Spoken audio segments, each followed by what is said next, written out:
The Department of Theater Arts at Catawba College and its Blue Mask affiliates present Hallie Flanagan and Catawba Theater on the Air in The War of the Worlds by H.G. Wells.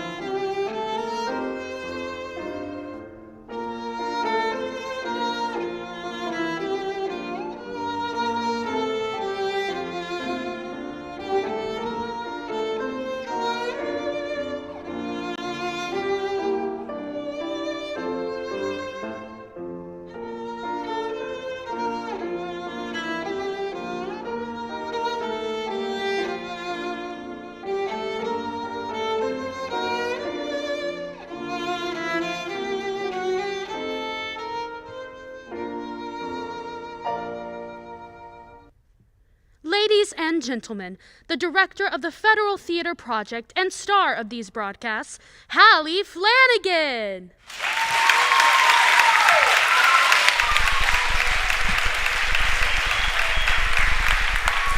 We now know in the early years of the 20th century, this world was being watched closely by intelligences greater than our own, and yet equally as mortal. We now know that as human beings busied themselves about their various concerns, they were scrutinized and studied, perhaps almost as narrowly as a scientist with a microscope might scrutinize the transient creatures that swarm and multiply in a drop of water. With infinite complacency, people went to and fro over the earth about their little affairs, serene in the assurance of their dominion over this small spinning fragment of solar driftwood, which by chance or design humanity had inherited out of the dark mystery of time and space. Yet across an immense ethereal gulf, minds that are to our minds as ours are to the beasts in a jungle, intellects vast and cool and unsympathetic regarded this earth with envious eyes, and slowly and surely drew their plans against us. In the 20th year of the 21st century came the Great Disillusionment. It was near the end of October. Business was better. The virus scare was declining. More Americans were back at work. Sales were picking up. On this particular evening, October 31st, the Nielsen service estimated that 32 million people were listening in online. We're finally starting to see some of that nice fall weather. And for the next 24 hours, not much change in temperature. A slight atmospheric disturbance of undetermined origin is reported over Nova Scotia, causing a low-pressure area to move down rather rapidly over the northeastern states, bringing a forecast of rain, accompanied by winds of light gale force, high temperature of 66 degrees, low of 48. This weather report comes to you from the National Weather Service. We now take you to the Meridian Room in the Hotel Park Plaza in downtown New York, where you will be entertained by the music of Ramon Raquello and his orchestra.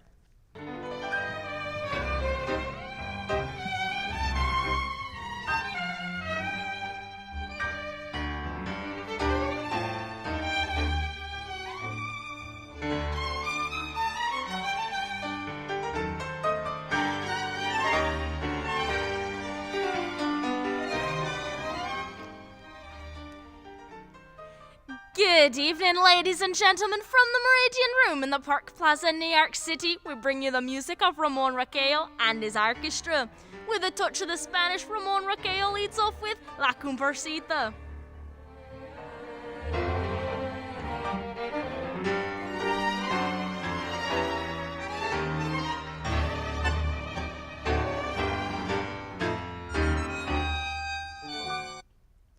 Ladies and gentlemen, we interrupt our program of dance music to bring you a special bulletin from the Intercontinental Radio News.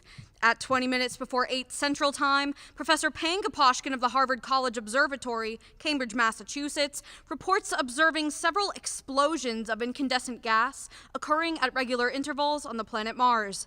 The spectroscope indicates this gas to be hydrogen and moving towards the Earth with enormous velocity. Professor Pearson of the observatory at Princeton confirms Dr. Pangaposhkin's observation and describes the phenomenon as, quote, like a jet of blue flame shot from a gun, unquote. We now return you to the music of Ramon Raquello, playing for you in the Meridian Room of the Park Plaza Hotel, situated in downtown New York.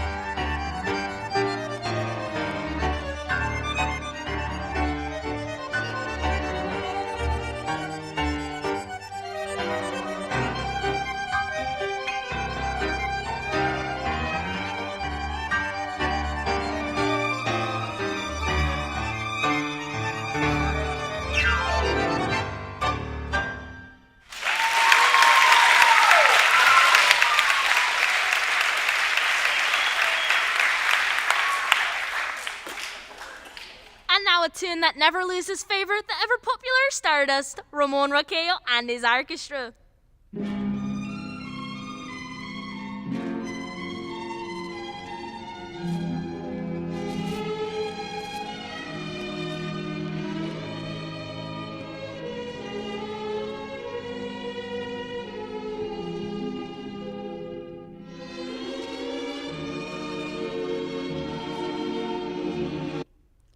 Ladies and gentlemen, following on the news given in our bulletin a moment ago, the Government Meteorological Bureau has requested the large observatories of the country to keep an astronomical watch on any further disturbances occurring on the planet Mars. Due to the unusual nature of this occurrence, we have arranged an interview with noted astronomer Professor Pearson, who will give us her views on the event.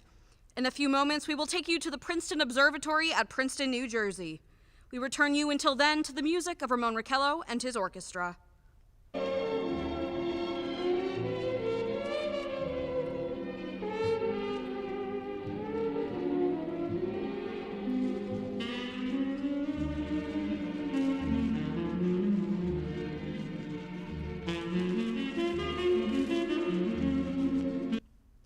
We are now ready to take you to the Princeton Observatory at Princeton, where Carla Phillips, our commentator, will interview Professor Regina Pearson, famous astronomer. We take you now to Princeton, New Jersey. Good evening, ladies and gentlemen. This is Carla Phillips speaking to you from the observatory at Princeton. I am standing in a large, semicircular room, pitch black except for an oblong split in the ceiling. Through this opening, I can see a sprinkling of stars that cast a kind of frosty glow over the intricate mechanisms of the huge telescope. The ticking sound you hear is the vibration of the clockwork.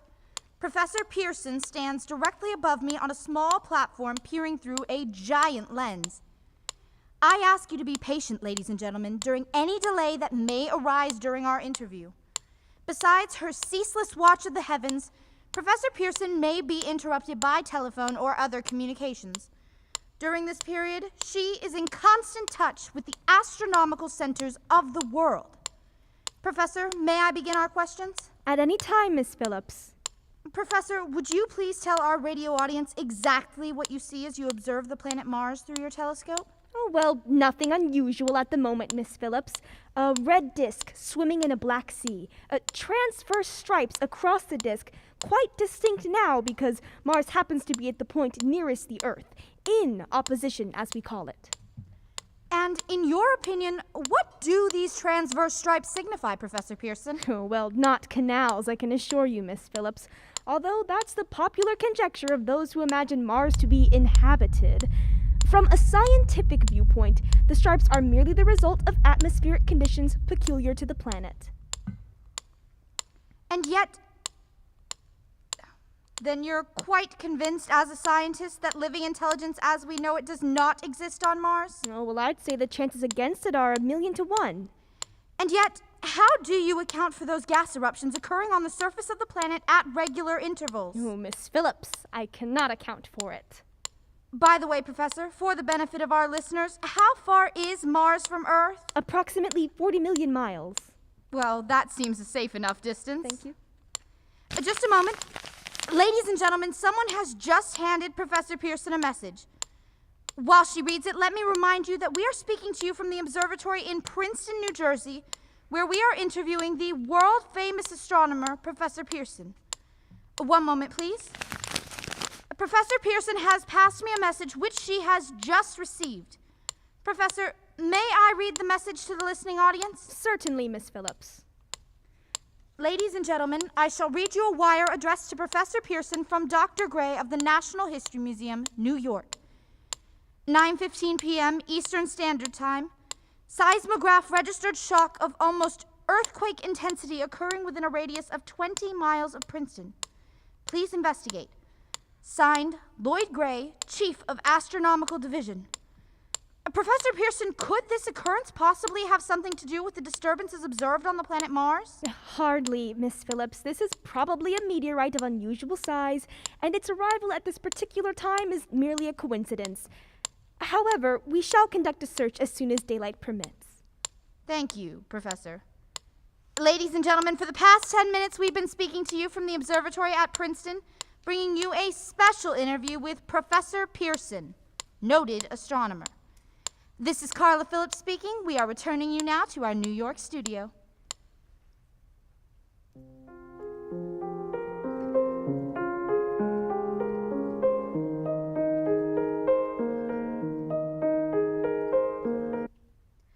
Ladies and gentlemen, here is the latest bulletin from the Intercontinental Radio News, Toronto, Canada.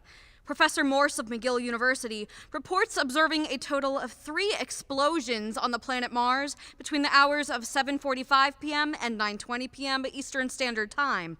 This confirms earlier reports received from American observatories.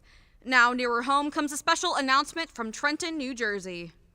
It is reported that at 8:50 p.m., a huge flaming object, believed to be a meteorite, fell on a farm in the neighborhood of Grover's Mill, New Jersey, 22 miles from Trenton. The flash in the sky was visible within a radius of several hundred miles, and the noise of the impact was heard as far north as Elizabeth. We've dispatched a special mobile unit to the scene, and we'll have our commentator, Carla Phillips, give you a word description as soon as she can reach there from Princeton. In the meantime, we take you to the Hotel Martinet in Brooklyn, where Bobby Millette and his orchestra are offering a program of dance music.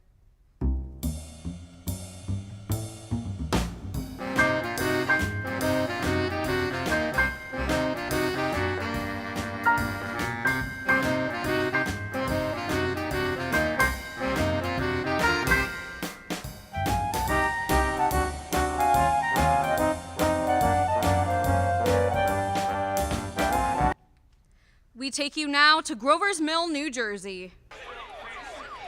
Ladies and gentlemen, this is Carla Phillips again at the Wilmeth Farm, Grover's Mill, New Jersey. Professor Pearson and myself made the 11 miles from Princeton in 10 minutes. Well, I hardly know where to begin. To paint for you a word picture of the strange scene before my eyes, like something out of a modern Arabian Nights. Well, I just got here. I haven't had a chance to look around yet. I guess that's it? Yes, I guess that's the thing directly in front of me, half buried in a vast pit. It must have struck with terrific force. The ground is covered with splinters of a tree. It must have struck on its way down. What I can see of the object itself doesn't look very much like a meteor. At least not like the meteors I've seen. It looks more like a huge cylinder. It has a diameter of... what would you say, Professor Pearson? What was that? What would you say, what is the diameter? Oh, about 30 meters? About 30 meters. The metal on the sheath is, well, I've never seen anything like it. The color is sort of yellowish white. Curious spectators now are pressing close to the object in spite of the efforts of the police to keep them back. I'm getting in front of my line of vision. Would you mind standing to one side, please? One side there, one side. While the policemen are pushing the crowd back, here's Mr. Wilmeth, owner of the farm here. He may have some interesting facts to add. Mr. Wilmeth, would you please tell the radio audience as much as you remember of this rather unusual visitor that dropped in your backyard?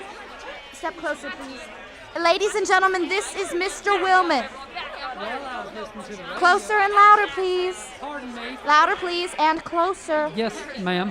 While I was listening to the radio and kind of drowsing, that professor lady was talking about Mars, so I was half dozing Yes, and half... yes, Mr. Wilmeth. Then what happened? As I was saying, I was listening to the radio, kind of halfway. Yes, Mr. Wilmeth, and then you saw something? Not first off. I heard something. And What did you hear? A hissing sound, like this. Kind of like a 4th of July rocket. Then what?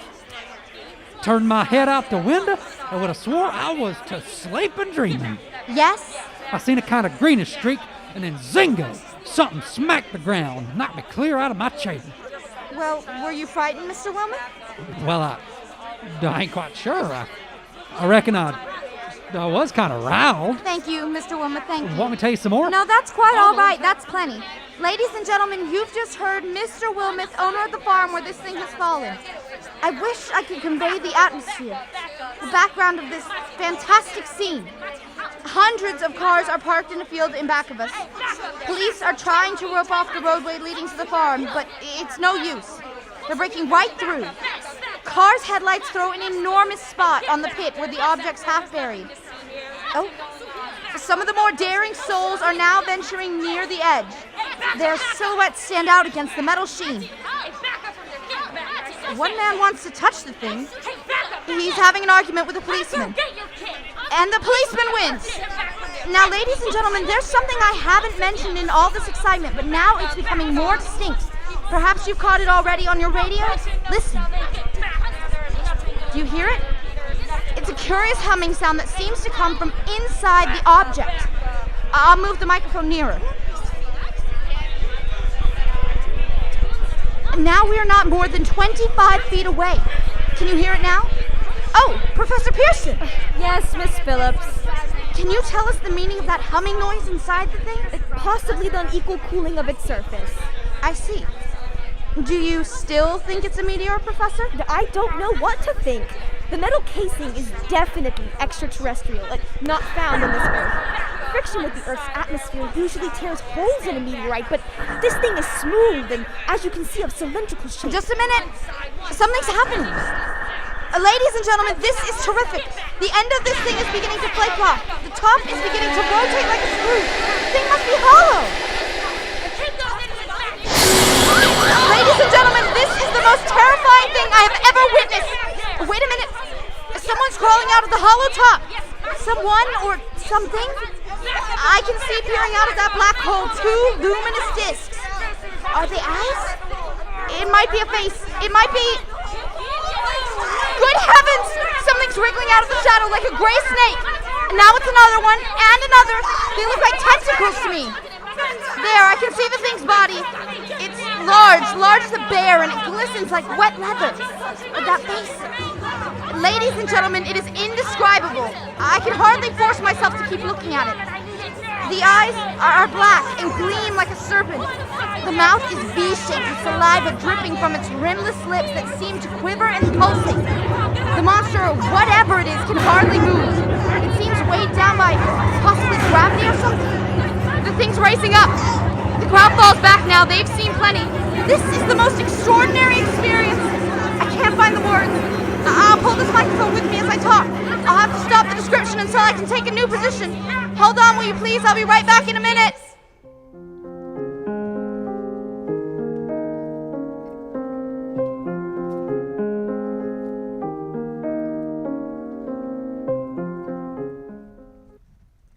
We are bringing you an eyewitness account of what's happening on the Wilmot Farm, Grover's Mill, New Jersey.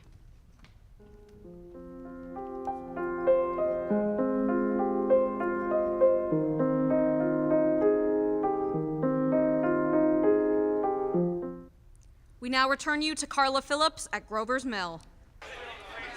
Ladies and gentlemen, am I on? Ladies and gentlemen, here I am, back of a stone wall that adjoins Mr. Wilmot's garden. From here, I get a sweep of the whole scene. I'll give you every detail as long as I can talk, as long as I can see. More state police have arrived. They're drawing up a cordon in front of the pit, about 30 of them. No need to push the crowd back now. They're willing to keep their distance. The captain is conferring with someone.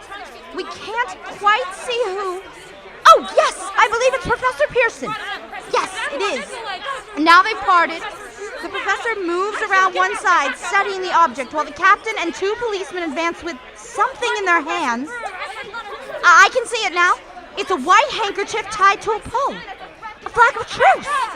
If those creatures know what that means, what anything means, Wait, something's happening! A humped shape is rising out of the pit. I can make out a small beam of light against a mirror. What's that? There's a jet of flame springing from the mirror, and it leaps right at the advancing men. It strikes them head on. Good Lord, they're turning into flames!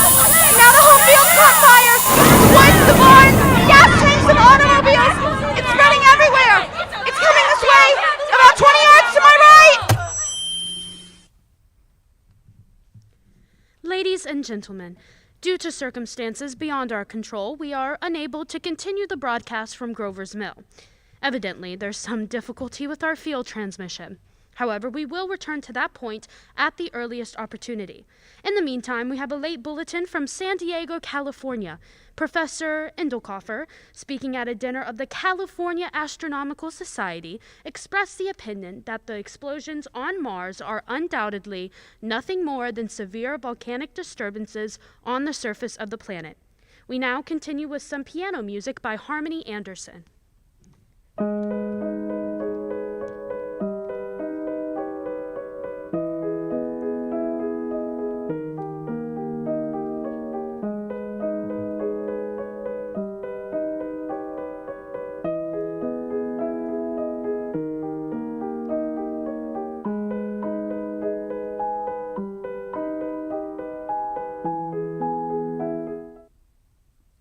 Ladies and gentlemen, I have just been handed a message that came in from Grover's Mill by telephone.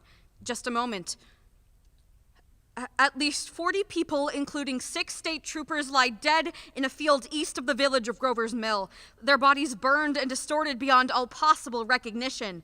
The next voice you hear will be that of Brigadier General Montgomery Smith, commander of the state militia at Trenton, New Jersey.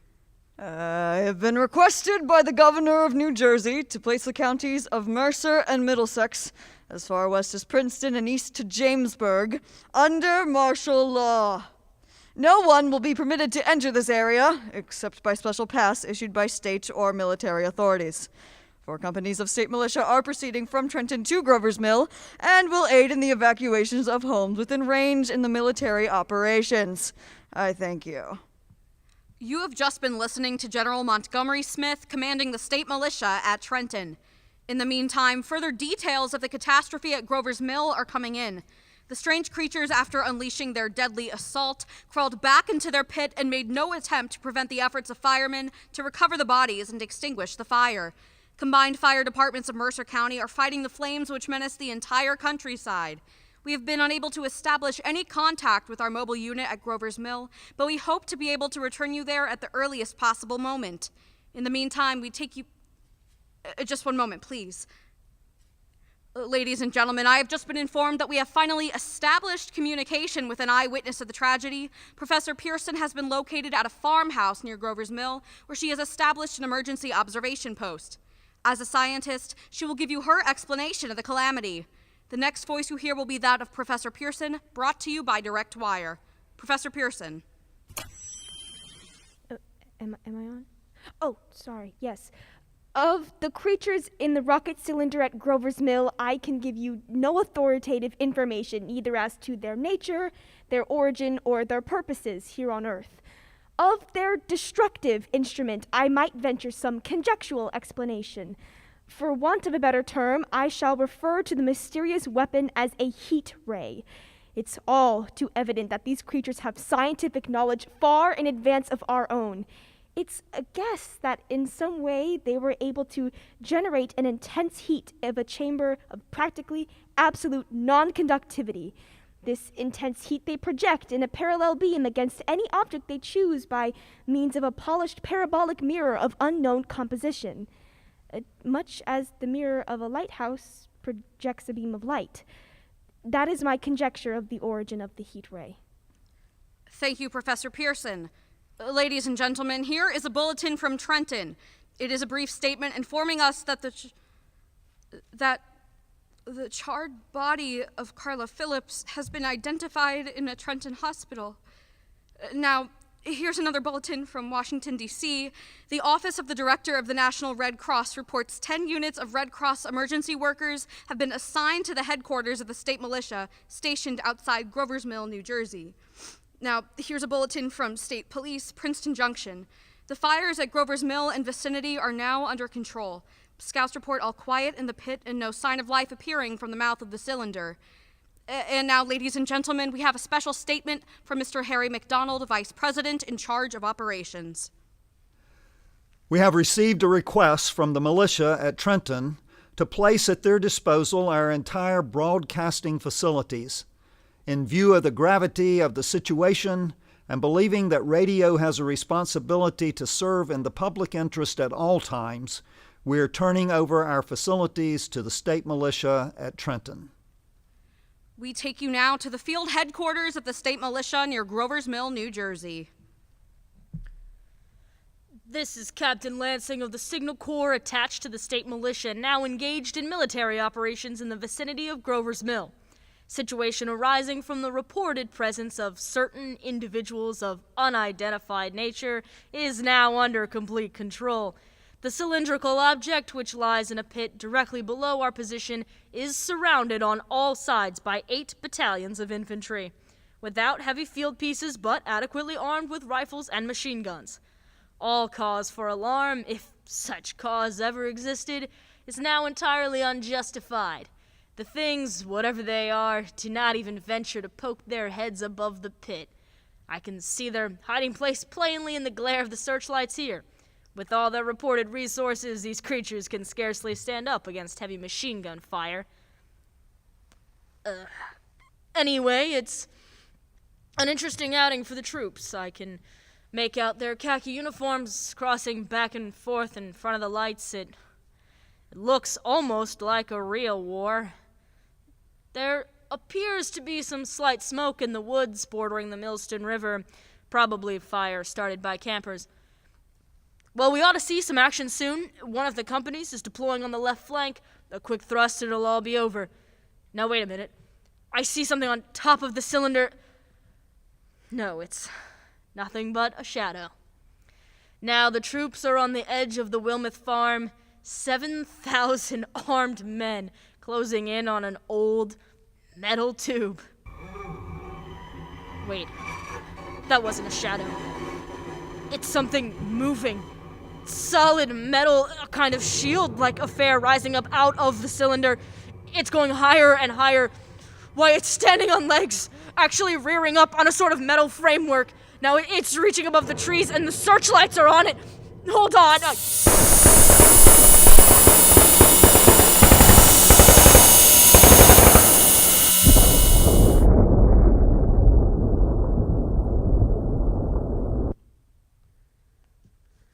Ladies and gentlemen, I have a grave announcement to make.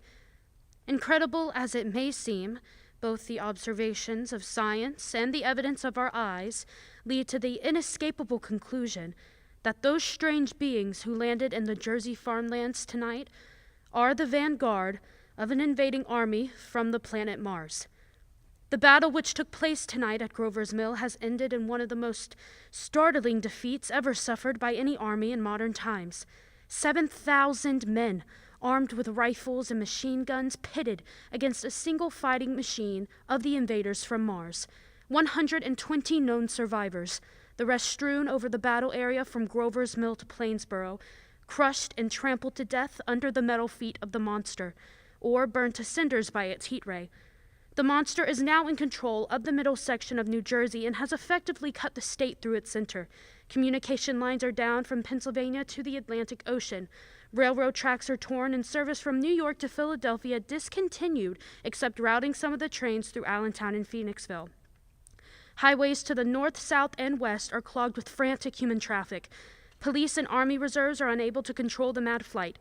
By morning, the refugees will have swelled Philadelphia, Camden, and Trenton, it is estimated, to twice their normal population.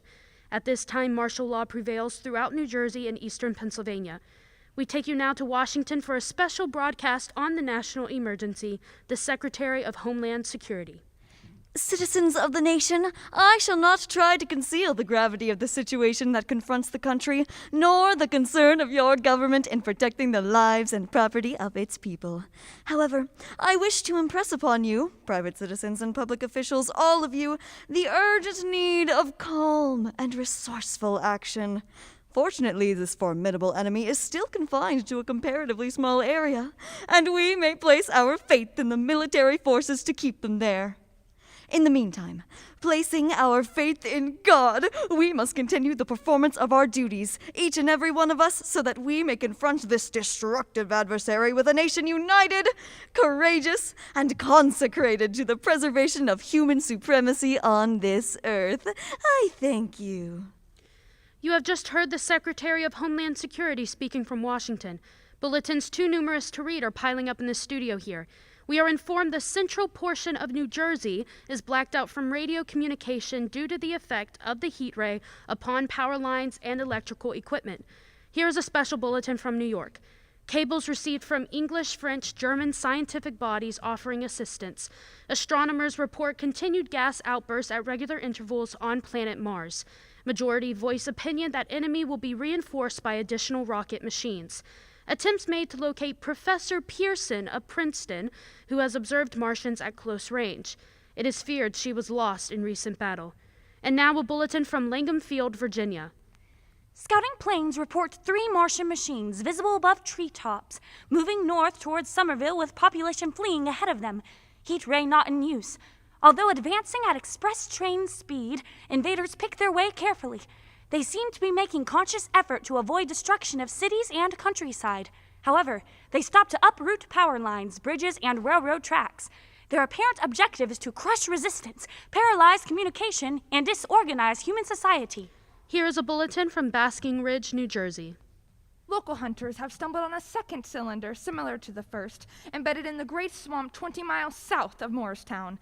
Army field pieces are proceeding from Newark to blow up second invading unit before cylinder can be opened and the fighting machine rigged. They're taking up position in the foothills of Washung Mountains. Another bulletin from Langham Field, Virginia. Scouting planes report enemy machines, now 3 in number, increasing speed northward, kicking over houses and trees in their evident haste to form a conjunction with their allies south of Morristown. Machines also sighted by telephone operator east of Middlesex, within 10 miles of Plainfield. Here's a bulletin from Winston Field, Long Island. Fleet of Army bombers carrying heavy explosives flying north in pursuit of enemy. Scouting planes act as guides. They keep speeding. Enemy in sight. Just a moment, please. Ladies and gentlemen, we run special wires to the artillery line in adjacent villages to give you direct reports in the zone of the advancing enemy. First, we take you to the battery of the 22nd Field Artillery, located in the Washung Mountains.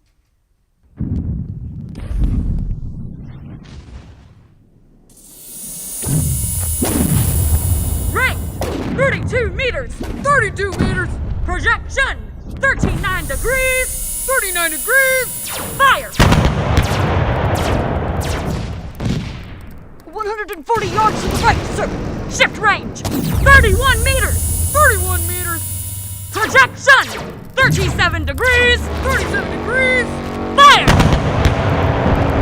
A hit, sir! We've got the tripod on one of them. They've stopped. The others are trying to repair it. Quick, get the range. Shift, 30 meters. 30 meters! Projection, 27 degrees. 27 degrees! Fire.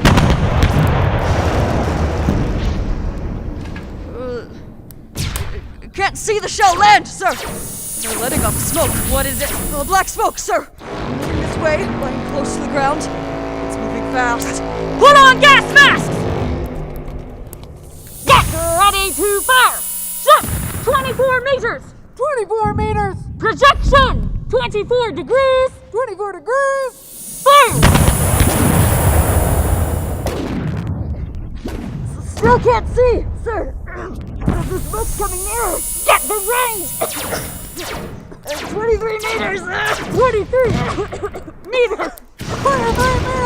Fire. Projection. 22 degrees. 22 degrees. Army bombing plane V-843 off Bayonne, New Jersey. Lieutenant Vaught, commanding 8 bombers, reporting to Commander Fairfax in Langham Field. This is Vaught, reporting to Commander Fairfax in Langham Field. Enemy tripod machines now in sight, reinforced by 3 machines from the Morristown cylinder. 6 altogether. 1 machine partially damaged, believed hit by shell from Army gun in Washung Mountains. Guns now appear silent, a heavy black fog hanging close to the earth. of extreme density. Nature unknown. No sign of heat ray.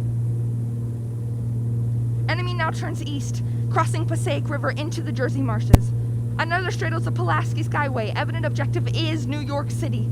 They're pushing down a high voltage power station. The machines are close together now, and we're ready to attack. Planes circling, ready to strike. 1,000 yards and we'll be over the first. 800 yards. 600. 400. 200. There they go! The giant arm raised! Green splash!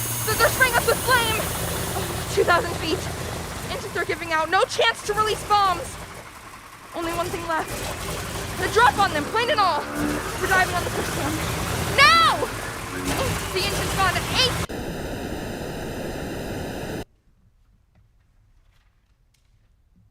8! This is Bayonne, New Jersey, calling Langham Field. This is Bayonne, New Jersey, calling Langham Field. Oh, come in, please. This is Langham Field. Go ahead. 8 Army bombers in engagement with enemy tripod machines over Jersey Flats. Engines incapacitated by heat ray. All crashed. 1 enemy machine destroyed. Enemy now discharging a heavy black smoke in the direction of... This is Newark, New Jersey. A warning. Poisonous black smoke pouring in from Jersey marshes. It reaches South Street. Gas masks useless. Urge population to move into open spaces. Automobiles use routes 7, 23, 24. Avoid congested areas. Smoke now spreading over Raymond Boulevard. 2X2L, colon CQ. 2X2L, calling CQ. 2X2L, colon 8X3R. Come in, please. This is 8X3R. Coming back to 2X2L. How's reception? Okay, please. Where are you, 8X3R? What's the matter? Where are you?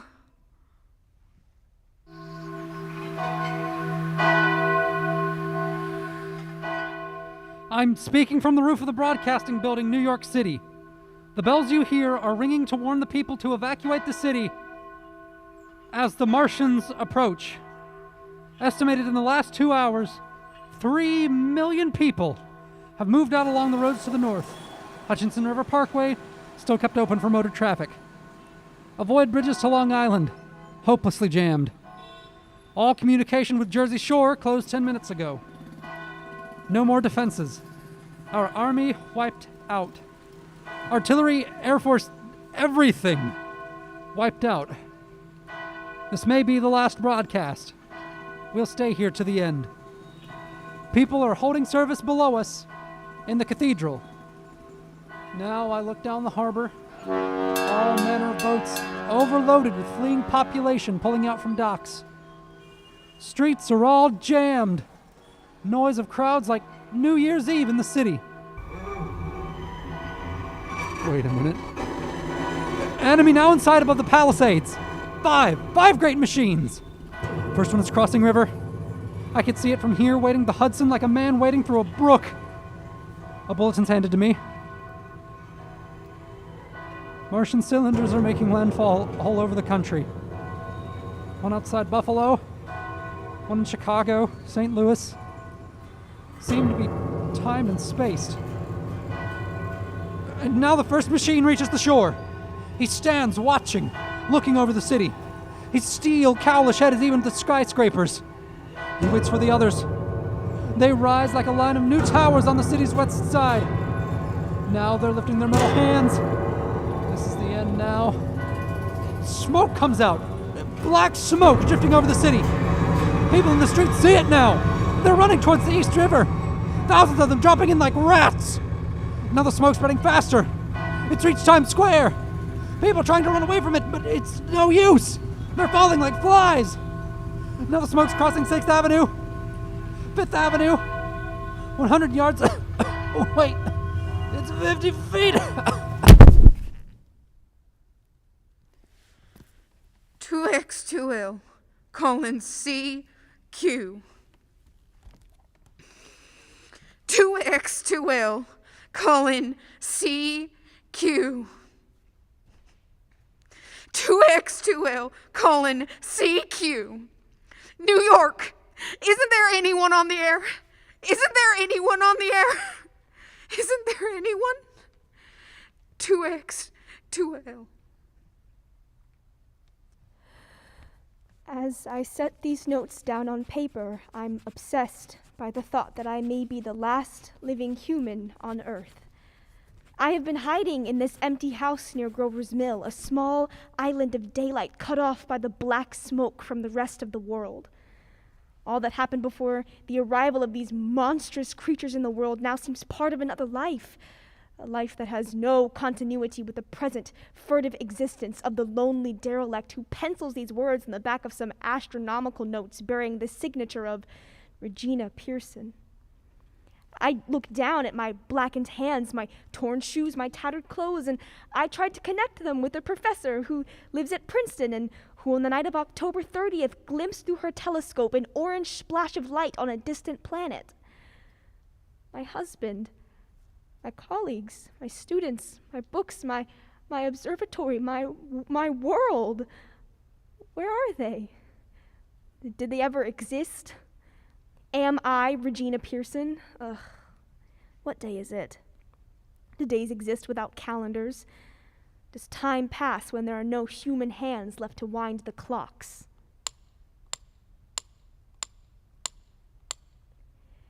In writing down my daily life, I tell myself I shall preserve human history between the dark covers of this little book that was meant to record the movements of the stars, but to write I must live, and to live I must eat. I find moldy bread in the kitchen and an orange not too spoiled to swallow. I keep watch at the window. From time to time, I catch sight of a Martian above the black smoke. The smoke still holds the house in its black coil, but at length there is a hissing sound, and suddenly I see a Martian mounted on his machine, spraying the air with a jet of steam as if to dissipate the smoke. I watch in a corner as his huge metal legs nearly brush against the house, and exhausted by terror, I fall asleep. It's morning. Morning. Sun streams in the window. The black cloud of gas has lifted, and the scorched meadows to the north look as though a black snowstorm has passed over them. I venture from the house. I make my way to a road. No traffic. Here and there a wrecked car, baggage overturned, a blackened skeleton. I push north. For some reason, I feel safer trailing these monsters than running away from them. And I keep a careful watch. I have seen the Martians feed. Should one of their machines appear over the tops of the trees, I am ready to fling myself flat on the earth. I come to a chestnut tree. October chestnuts are ripe. I fill my pockets. I must keep alive. 2 days I wander in a vague, northerly direction through a desolate world. And finally, I notice a living creature, a small red squirrel in a beech tree. I stare at him in wonder, and he stares back at me. I believe at that moment the animal and I shared the same emotion, the joy of finding another living being. I push on north. I find dead cows in a brackish field. Beyond the charred ruins of a dairy farm, the silo remains standing guard over the wasteland like a lighthouse, deserted by the sea. Astride the silo perches a weather vane, and the arrow points north. North. Next day, I came to a city vaguely familiar in its contours, yet its buildings strangely dwarfed and leveled off as if a giant hand sliced off its highest towers with a capricious sweep of his hand. I reached the outskirts. I found Newark, undemolished but humbled by some whim of the advancing Martians. Presently, with an odd feeling of being watched, I caught sight of something crouching in the doorway. I made a step towards it, and it rose up and became a man armed with a large knife. Stop! Where did you come from? I come from many places, a long time ago, from Princeton. Princeton, huh? That's the Grover's Mill. Yes. Grover's Mill. There's no food here. This is my country. All this end of town down to the river. There's only food for one. Which way are you going? I don't know. I guess I'm looking for people. What was that? Did you hear something just then? Only a bird. A live bird. You get to know that birds have shadows these days. Say, we're in the open here. Let's run to this doorway and talk. Have you seen any Martians? Nah. They've gone over to New York. And night the sky is alive with their lights, just as if people were still living in it. By daylight, you can't see them. 5 days ago, a couple of them carried something big across the flats from the airport. I believe they're learning how to fly. Fly? Yeah, fly. Ugh, then it's all over with humanity. Well, stranger, there's still you and I. 2 of us left. They got themselves in solid. They wrecked the greatest country in the world. Those green stars, they're probably falling somewhere every night. And they've only lost 1 machine. There isn't anything to do. We're done. We're beat. Where were you? You're in a uniform. Yeah, what's left of it. I was in the militia. National Guard. That's good. Wasn't any war any more than there's war between men and ants. Yeah, and we're eatable ants. I found that out. What will they do with us? I've thought it all out. Right now, we're caught as we're wanted. The Martians only have to go a few miles to get a crowd on the run. But they won't keep doing that. They'll begin catching us systematic-like, keeping the best and storing us in cages and things. They haven't begun on us yet. Not begun? Not begun. All that's happened so far is because we don't have enough sense to keep quiet. Bothering them with guns and such stuff and losing our heads and rushing off in crowds. Now, instead of rushing around blind, we've got to fix ourselves up. Fix ourselves up according to the way things are now. Cities, nations, civilization, progress. Done. But if that's so, what is there to live for? Well, there won't be any more concerts for 1,000,000 years or so. And no nice little dinners at restaurants. If it's amusement you're after, I guess the game's over. And what is there left? Life. That's what. I want to live. Yeah, and so do you. We're not going to be exterminated. And I don't mean to be caught either, and tamed and fattened and bred like an ox. What are you gonna do? I'm going on. Right under their feet. I got a plan. We men, as men, are finished. We don't know enough. We gotta learn plenty before we've got a chance. And we've got to live and keep free while we learn, see? I've thought it all out, see? Tell me the rest. Well, it isn't all of us that were made for wild beasts. And that's what it's got to be. That's why I watched you. All these little office workers that used to live in these houses, they'd be no good. They haven't any stuff to them. They just used to run off to work. I've seen hundreds of them running wild to catch their commuter train in the morning for fear they'd get canned if they didn't, running back at night afraid they won't be in time for dinner. Lives insured, and a little invested in case of accidents. And on Sundays worried about the hereafter. The Martians will be a godsend for those guys. Nice, roomy cages, good food, careful breeding, no worries. After a week or so chasing about the fields on empty stomachs, they'll come and be glad to be caught. Oh, well, you've thought it all out, haven't you? You bet I have. And that isn't all. These Martians will make pets of some of them. Train them to do tricks. Who knows? Get sentimental over the pet boy who grew up and had to be killed. And some, maybe, they'll train to hunt us. No, that's impossible. No human being would ever... Yes, they will. There's men who will do it gladly. If one of them ever comes after me, why... In the meantime, you and I and others like us, where are we meant to live when the Martians own the Earth? I've got it all figured out. We'll live underground.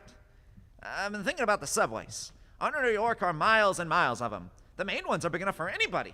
Then there's the cellars, vaults, underground storerooms, railway tunnels, sewers. You begin to see, eh? And we'll get a bunch of strong people together. No weak ones. That rubbish, out. And you meant me to go. Well, I gave you a chance, didn't I? We won't quarrel about that. Go on. And we've got to make safe places for us to stay in, see? And get all the books we can. Science books. That's where folks like you come in, see? We'll raid the museums. We'll even spy on the Martians. It may not be so much we have to learn before. Just imagine this. 4 or 5 of their own fighting machines suddenly start off. Heat rays, right and left, and not a Martian in them. Not a Martian in them, but men. Men who have learned the way how. It may even be in our time. Gee, imagine having one of them lovely things with its heat ray wide and free. We turn it on Martians. We turn it on men. We'd bring everybody down to their knees. That's your plan. You and me and a few more of us. We'd own the world. I see. Say, what's the matter? Where are you going? Not to your world. Goodbye, stranger. After parting with the artilleryman, I came at last to the Holland Tunnel. I entered that silent tube, anxious to know the fate of the great city on the other side of the Hudson. Cautiously, I came out of the tunnel and made my way up Canal Street. I reached 14th Street. There and again were black powder and several bodies, and evil, ominous smell coming from the gratings of some of the cellars of the houses. I wandered up through the 30s and 40s. I stood alone on Times Square.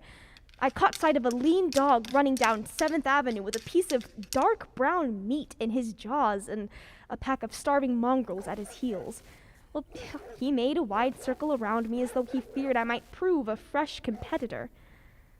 I walked up Broadway in the direction of that strange powder, past silent shops displaying their mute wares to empty sidewalks, past the Capitol Theater, silent and dark, past a shooting gallery where a row of empty guns faced an arrested line of wooden ducks.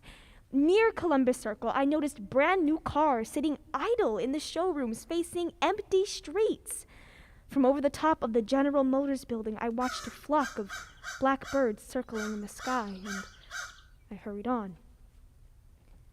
Suddenly, I caught sight of the hood of a Martian machine standing somewhere in Central Park, gleaming in the late afternoon sun. An insane idea. I rushed recklessly across Columbus Circle and into the park. I climbed a small hill above the pond at 16th Street. From there, I could see, standing in a silent row along the mall, 19 of those great metal titans, their cowls empty. Their great steel arms hanging listlessly by their sides. Well, I looked in vain for the monsters that inhabit those machines. Suddenly, my eyes were attracted to an immense flock of black birds that hovered directly below me. Well, they circled to the ground, and there, before my eyes, stark and silent, lay the Martians, with the hungry birds pecking and tearing brown shreds of flesh from their dead bodies. Later, when their bodies were examined in the laboratories, it was found that they were killed by a putrefact disease caused by a novel coronavirus, against which their systems were unprepared. Slain, after all man's defenses had failed, by the humblest thing that God in his wisdom put upon this earth. Before the cylinder fell, there was a general persuasion that, through all the deep of space, no life existed beyond the petty surface of our minute sphere. But now we see further. Dim and wonderful is the vision I have conjured up in my mind of life spreading slowly from this little seedbed of the solar system throughout the inanimate vastness of sidereal space. But that is a remote dream. It may be that the destruction of the Martians is only a reprieve, and to them, and not to us, is the future ordained, perhaps. Strange now it seems to sit in my peaceful study at Princeton, writing down this last chapter of the record begun at a deserted farm in Grover's Mill. Strange to see from my window the university spires dim and blue through an April haze. Strange to watch children playing in the streets, and strange to see young people strolling on the green where the new spring grass heals the last black scars of a bruised earth. Strange to watch the sightseers enter the museum where the disassembled parts of a Martian machine are kept on public view. Strange when I recall the time I first saw it. Bright and clean-cut, hard and silent, under the dawn of that last great day.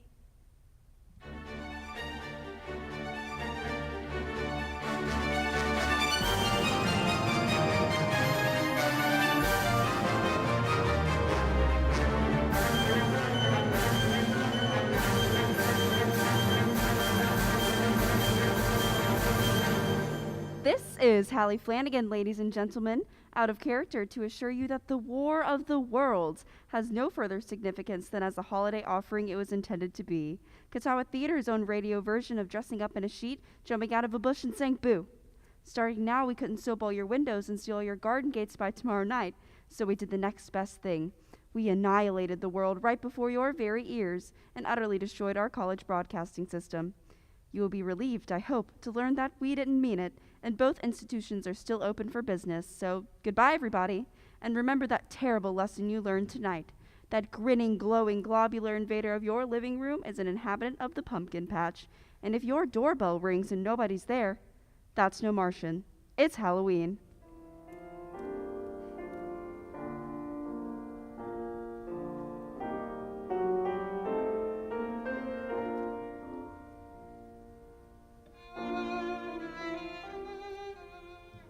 Tonight, the Department of Theater Arts at Catawba College and its Blue Mask affiliates have brought you The War of the Worlds by H.G. Wells, a dramatic broadcast featuring Hallie Flanagan and Catawba Theater on the Air. Next week, we present a dramatization of 3 famous short stories.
This is Catawba Theater Arts.